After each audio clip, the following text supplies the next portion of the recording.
It's what is facing us here.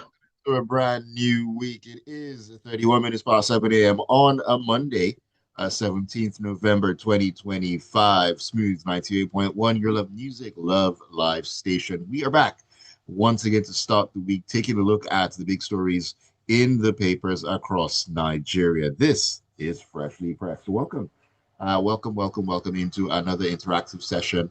Looking forward to the stories that we have lined up, analysis, and very importantly, your contributions to the proceedings today. So please do join us as we dive into some major talking points this morning. So please send your messages in on WhatsApp. Join us on YouTube as well. The WhatsApp number it's 0911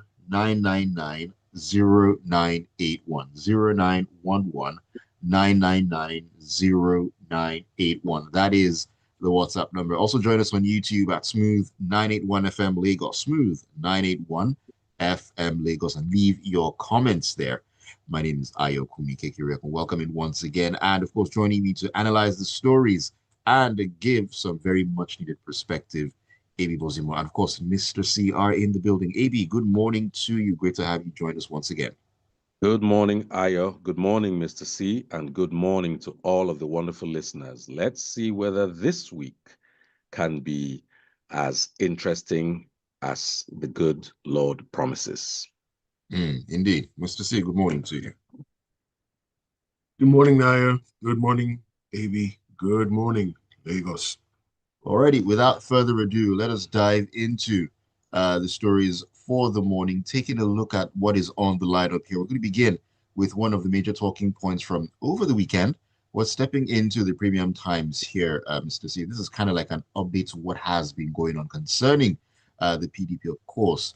Unless you've been living under two rocks, perhaps, you probably wouldn't have heard what happened. But of course, the big news has been surrounding the expulsion from the party of Mr. Wike, among others. Now, interestingly here, the story in the Premium Times says that two state governors who are members of the People's Democratic Party have rejected the expulsion of the Minister of the Federal Capital Territory, that's Nyesom Wike, from the party. Now, Governor Amadou Fintiri of Adamawa State and Governor Caleb Musfang of Plateau State made their stance known in separate statements on Saturday evening.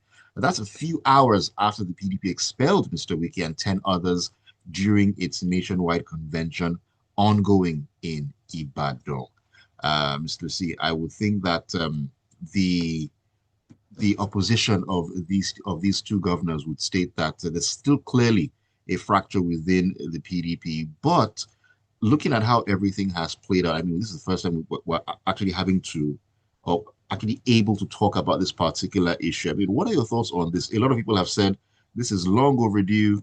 Others have said that this probably wasn't the best time to do this, looking at the party and everything going on.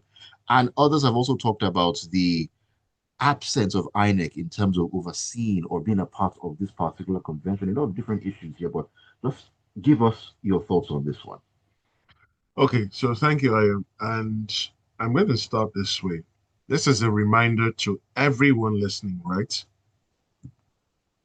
There are two groups in Nigeria. You have the political elite, and then you have the rest of us. Forget this illusion of parties, plurality of democracy, and all of that business. It's the political elite against the rest of us.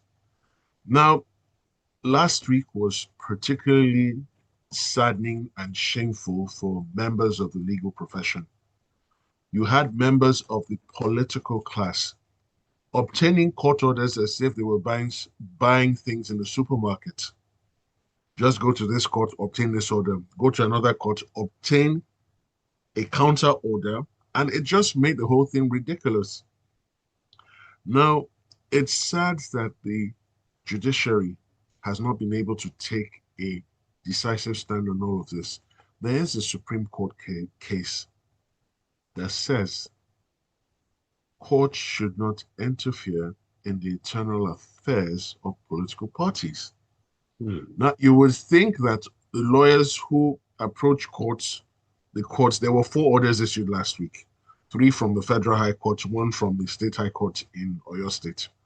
You would think that the lawyers who procured all of these orders are aware of the law, you would think they would do the right thing. And then you would think that a judge being made aware of the existence of another order would be circumspect or reluctant to issue a counter order. But alas, none of that. It shows that the culture of impunity still is very prevalent in Nigeria today. Now, you would have expected the PDP to pause and not go on with the convention, but they did. Now, instructively, INEC wasn't present. What that means under our current electoral law is that everything they did there is what the Hausa would call, or what is called in northern Nigeria, Sarah.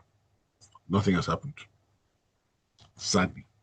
So that was just a charade, more or less. Yes, because what will then happen is the whoever emerged from that arrangement cannot validly hold primaries for the next set of elections. And if they do, the fate the APC suffered in Rivers and Zamfara in 2019 will befall them. And again, there's a Supreme Court decision to that. It has to be the right exco that conducts the primaries. If it's the wrong exco, everything goes with it. So think of it as fruit of the poison tree, as the principle that is used in American legal jurisprudence. So everything that is obtained from a faulty process goes out of the window. Now, the two governors who say that they are against the expulsion of Mr. Wike, that is the governor of Adamawa State and the governor of Plateau, are also reported to be on their way out of the party. Now, the reason why the governor of Plateau State hasn't moved yet is that the local APC in Plateau State are fighting him. They don't want him to leave. There's so much drama going on. So now I expect Mr. Wike to fight back. I say that he can be suspended. He cannot be expelled. That the gathering that expelled him was null and void in the face of the law. That there was a subsisting interim injunction preventing the so-called convention from holding. Now, where does that leave Nigeria with regards to the 2027 elections? It is becoming increasingly clear that if the rest of us want to have a say in who becomes a candidate for 2027, we need to start taking a keener interest in politics. We need to look at the other parties, the smaller parties in quote, maybe start to sign up for different parties and then have a say in how candidates are thrown up. Because as it stands now, there's no proper opposition, major opposition party you can think of. Labour is fractured, PDP is fractured. Which other party is on the ground that can provide a viable alternative? At the moment, no. We just have a lot of fringe parties. What does this do for us? It shows that the political class will do anything under the sun to preserve the power. Anything, even if it means ridiculing the courts in the process. Now, we don't know why INEC wasn't there. The organizers of the convention say they were not served with any orders of court preventing the convention from going on. Whether that is true or not, we will find out sometime this week. Because I expect Mr. Wike and his team and his guys to, through their lawyers, to file forms 48 and 49 to commence contempt proceedings for disobeying valid court orders. But then they would also have to establish that the court orders were properly served. So, AY, it promises to be a very distracting week because these guys, as far as I'm concerned, they're content creators, all of them. So we're just going to get all manner of funny skits this week where they will think they're entertaining us, but they're just ridiculing the nation further. And the international community is looking at us. They are laughing their heads off. This is ridiculous. An interesting week is definitely on the horizon concerning this particular matter. We've definitely not heard the last of it because, I mean, knowing the personalities involved, Mr. Nyesom Wiki, and so on and so forth, we definitely will be hearing a lot more about this issue concerning the People's Democratic Party. Anyways, AB, let us step into another story here. We're walking into the Punch, where the story reads that popular Islamic cleric Sheikh Gumi has lashed out at those calling for his arrest over his continued commentary on banditry and national security. The cleric has for years positioned himself as an intermediary between the government and bandit groups, a role that has drawn both support and condemnation from the public. Now, some of his critics have accused him of shielding bandits and terrorists by asking the government to negotiate with them instead of resorting to full force. Maybe, of course, a lot of people have asked the question, he's an intermediary, he's a go-between. In what capacity is he playing? So, AB, take us through this one. Now, he shared a statement on Facebook where he said he defended his dealings with gunmen and said that his opponents are spineless, irresponsible, unpatriotic, imbecilic people who prefer outrage to truth. He goes on to say that they are driven by bigotry and ignorance and intolerance of different viewpoints. So I ask, what exactly is this viewpoint, quote unquote, that justifies murder by people?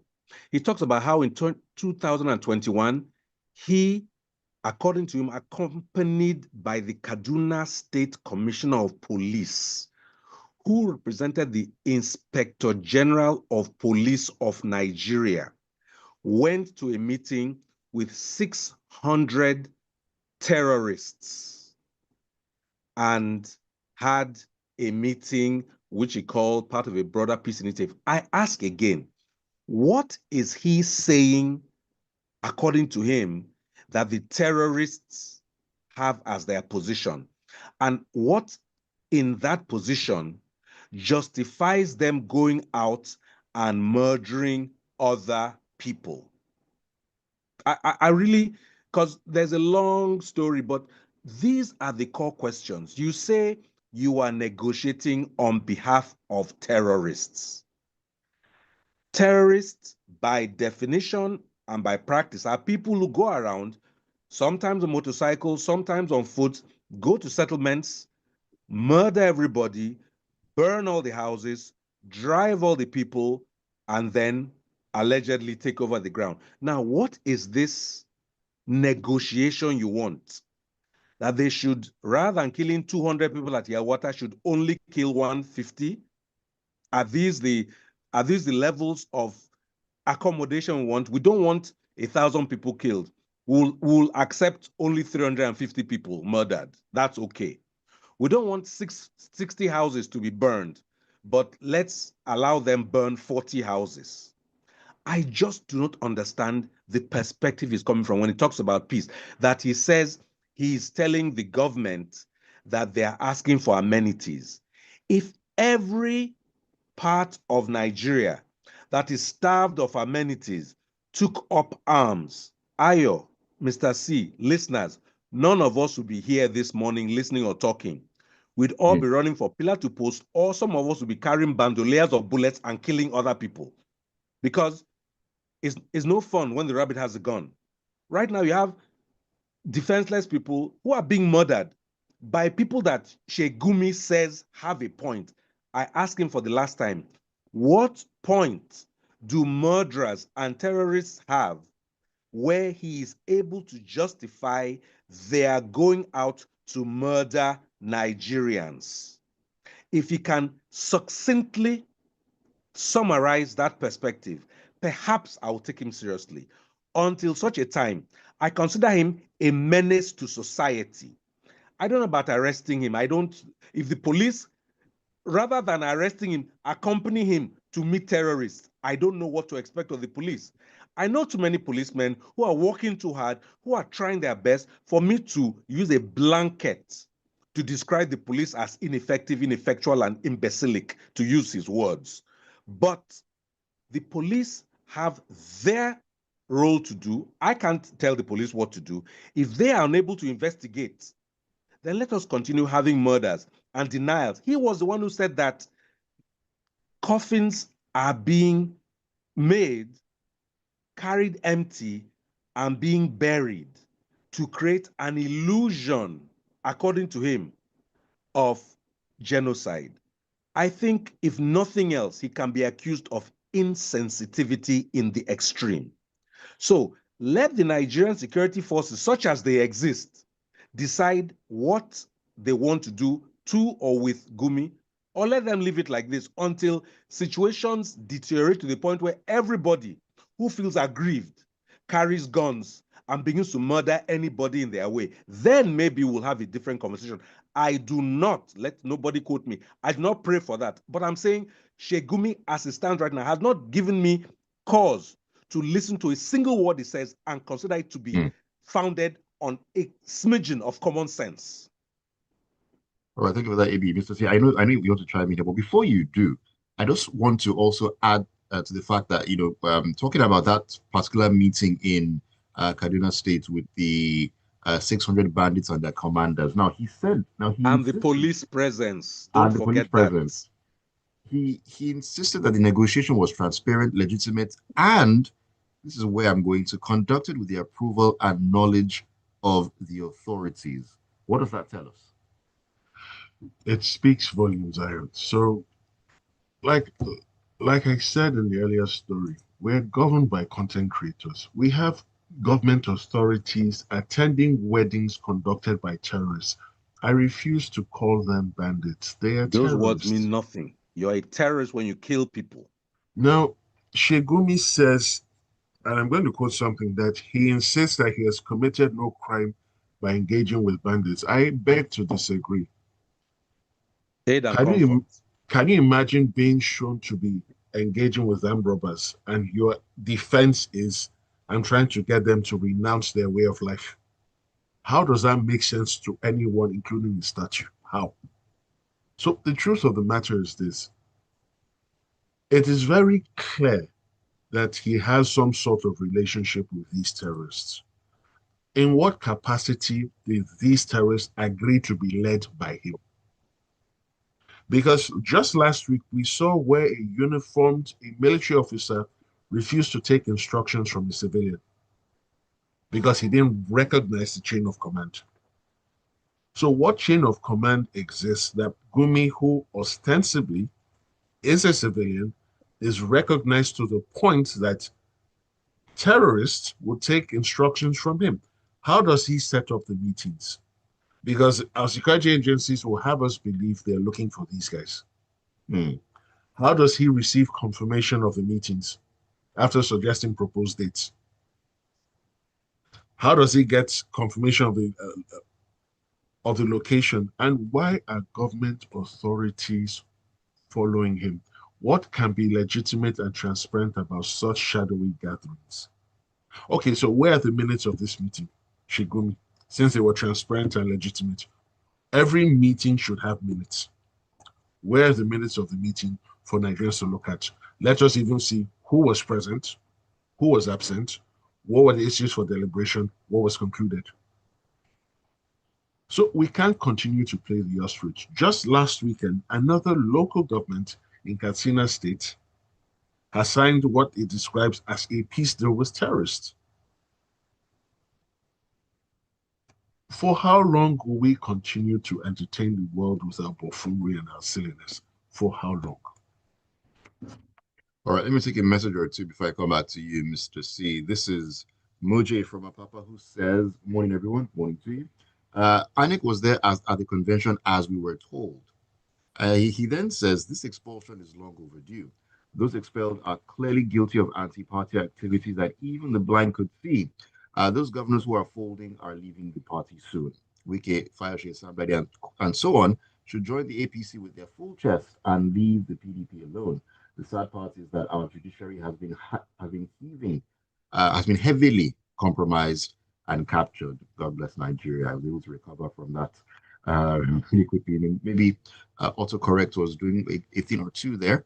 Ajayi Oloniloa in Magodo Jerry Sherry. Good morning to you, Ajay. He says it's clear that even after the US president has pointed out the root cause of the insurgency plaguing the country, the government is still not ready to confront the truth and act accordingly. The activities of Mieti Allah-led Fulani herdsmen and the enforcement of Sharia and blasphemy laws in the north must be seriously looked into. Okay, let's get back into the stories, Mr. C. We're taking a walk into the vanguard here, where the Lagos State government has criticized the Nigerian Ports Authority for its decision to shift operational focus from Lagos ports to the Warri Port complex, a move the authority says is aimed at reducing congestion at Apapa and Tin Can Islands. Recent NPA operational data showed improved efficiency and cargo handling at the revitalized Warri and Cocoa ports, suggesting that the shift is already yielding positive results. But reacting to the development, the Senior Special Assistant to the Lagos State Governor on Transportation and Logistics, Mr. Adekoya Hassan, argued that the problem lies not in Lagos ports themselves, but in long-standing policy flaws within the NPA. And I can understand that there are flaws, there are policy flaws and issues within the NPA, but I mean, what is the problem with trying to revitalize the other ports? Why should that be an issue? Okay, thank you, Ayon. So, first of all, I'm not even sure this is the official position of the Lagos State government. This appears to be a personal opinion of the Senior Special Assistant on Transportation and Logistics. Now, he must remember, if he's not aware, that the Nigerian Ports Authority was set up to manage and administer all the ports in Nigeria, not just the ports in Lagos State. So it's not a state body. Its mandate is federal, it's national. Now, the NPA realized that there were ports outside Lagos that had not been fully utilized and not fully brought up to speed. And it's now taking that decision to start to bring them up to speed. And we're talking about two ports, Warri and Cocoa. Now, Mr. Hassan is upset, seemingly, because he claims that any congestion in Lagos at the Apapa and Tin Can ports are a result of NPA flaws. Now, for those who remember Apapa, say 10 years ago, Apapa used to be a very cool area in Lagos to live in. But as things unfolded, traffic became a nightmare. And I know people who had to leave Apapa and move to other parts of Lagos. Now, it's very rich for Mr. Hassan to put all the blame on the NPA. But the Lagos State government has its part to play.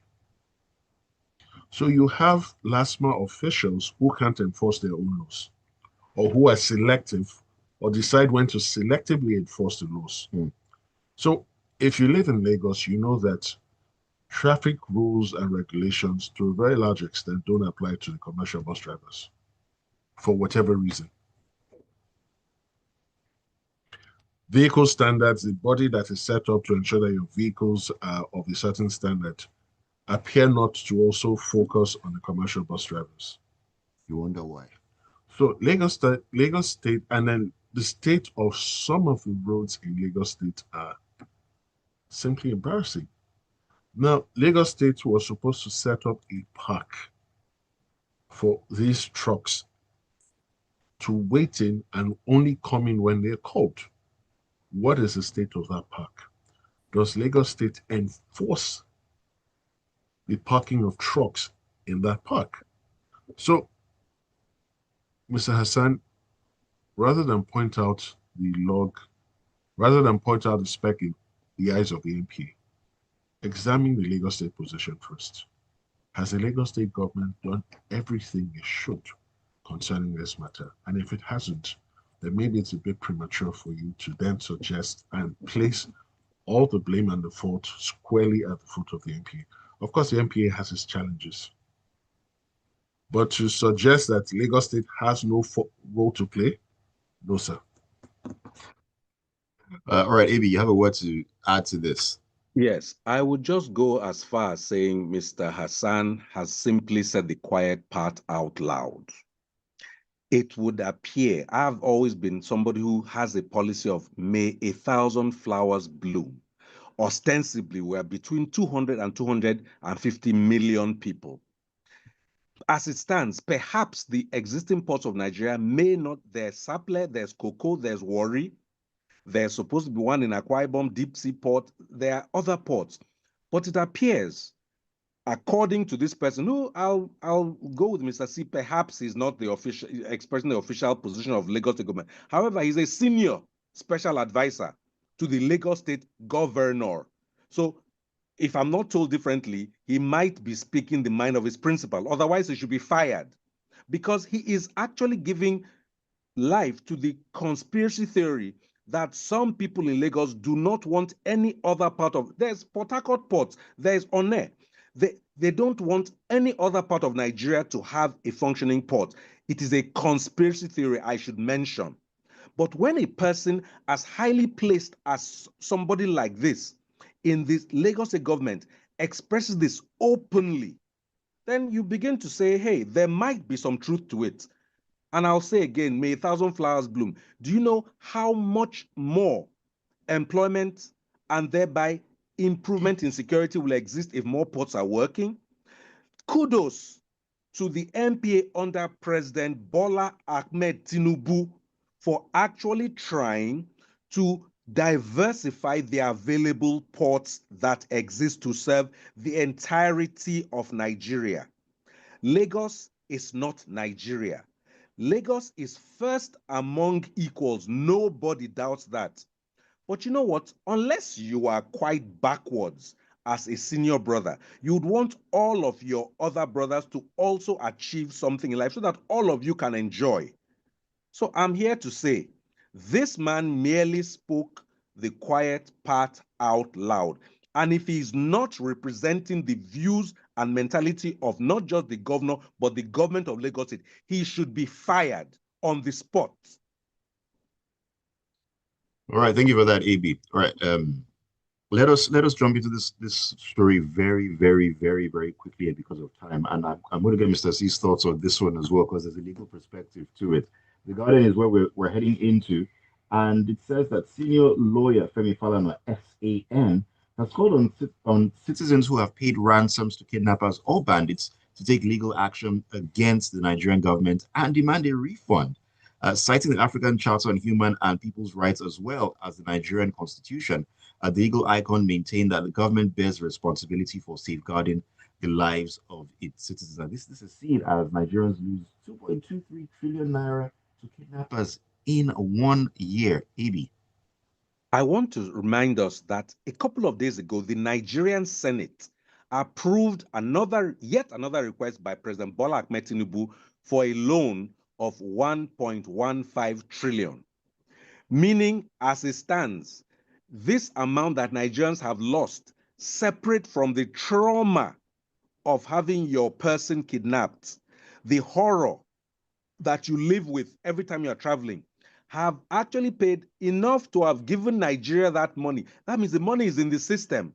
But between you and me, as controversial and provocative as this statement is, I don't think, and I will defer to Mr. C, it is legal to engage in either the request for ransom or the payment of ransom. So I don't know how it would be, what receipts you would need to show to demonstrate that you paid ransom, and how we prove that the ransom actually got to the ransomee, i.e. the kidnapper. And in that case, can you make a case for refund? But it's an interesting thought. I think at the heart of it is that government is responsible for the lack of security, leading some people to feel so desperate that they would pay ransoms. I don't know how he's a SAN. When SANs talk, AB shuts up. But I'm just saying the point that I take from this story is that government has to do a much better job to secure us all. That's the bottom line. Mr. C. Okay, thank you, Abi. So very quickly, the official position is that loved ones of kidnapped individuals should not pay ransoms. That is the official position. I know the Senate passed it, but I don't know if the House concurrently passed that bill. So, assuming they concurrently passed it, it is seemingly illegal and unlawful to pay a ransom. But what are the options? Because when you look at the actions of the authorities, when it's a prominent person kidnapped, the machinery of the state is deployed, seemingly free of charge, to get the person back. Just recently, the Deputy Speaker of the Kebbi State House of Assembly was recovered from captivity. Whether a ransom was paid or not is still unknown. Contrast that with everyone out there. So to answer this question, how do you prove you paid a ransom? In some cases, we understand that the forward bank accounts, which makes nonsense of this whole BVN and NIN arrangement. So if you can show that, okay, my person was kidnapped, I filed a police report, nothing was done, nothing was seemingly done, I paid, and the person came out. I'm not sure the cases will succeed based on public policy because they wouldn't want to set a precedent that opens the floodgates. Correct. But it is just shocking that this amount of money is somewhere within the economy between the formal and informal. We can't seemingly track it and we can't seemingly improve on security. But when it's time for an election, like Anambra State, 45,000 policemen in one state doing what? And all sorts of electoral irregularities still happened on the election day. So it then begs the question, what exactly are we doing? All right, let me take your messages, a couple of them. Let me see how many I can run through before we need to pack it all up. This is Michael, I can remember, who says, I feel your frustration, sir. I believe Nigeria is the only country in the world with tolerance for terrorism. I still wonder how armed robbery is punishable by death, but terrorism is negotiated. Make it make sense. What is the legislature doing? All righty. Rexian Turleri says, Nigeria needs more than 30 ports. We will see more ports revived, constructed, and operational before the end of President Tinubu's second term. He is big on having a vibrant blue economy. He's still in his first term, Rexy. let's finish the first term first, and then after election we can begin to talk about the second term. But I get your message. All right, who else is talking to us here? This is Jerry, who says, "Good morning, Ayo, and all good morning to you." Gumi is very truthful, man. I love what he said. The government of El Rufai colluded with Gumi, and the Nigerian police went to southern Kaduna to kill and chase away citizens and brought in foreigners to take over their lands. Is that so? El Rufai made a public note in Hausa just immediately after his tenure. This same Gumi was refused entry into Saudi Arabia because of his activities with the terrorists. He's been celebrated here. What such complacency with the government or from the government? And this is Ayo Festa, who says Freshly Press is always informative and educative. I've learned a new word today, Rams. I'm tired. I'm tired. Barista Danukuda says, good morning, crew. I have asked for the 18th time. Is Shegumi above the law of the country, above the laws of the country? We continue to portray our country as not a serious one before the international community. Tony Marine Beach says, what are we talking about negotiation with animals, for heaven's sake? We have consistently shown to be unserious with the way we're handling this matter of terror in the land and people like Shegumi. The government can continue using the kid gloves approach, playing politics and pleasing some persons or groups instead of taking a drastic step to pull the tumor out. America, on the other hand, is taking up the matter seriously, and it's only a matter of time before the guns come ablazing like a thief in the night. I don't know if the guns are going to come ablazing. This is Tonya in Lagos Metropolis. Good morning to you, Tonya. He says, I really don't understand how Shegumi can justify his position on these terrorists. Even more concerning is how people in this country, seeing what is happening, can defend the man. Nigeria is unreal.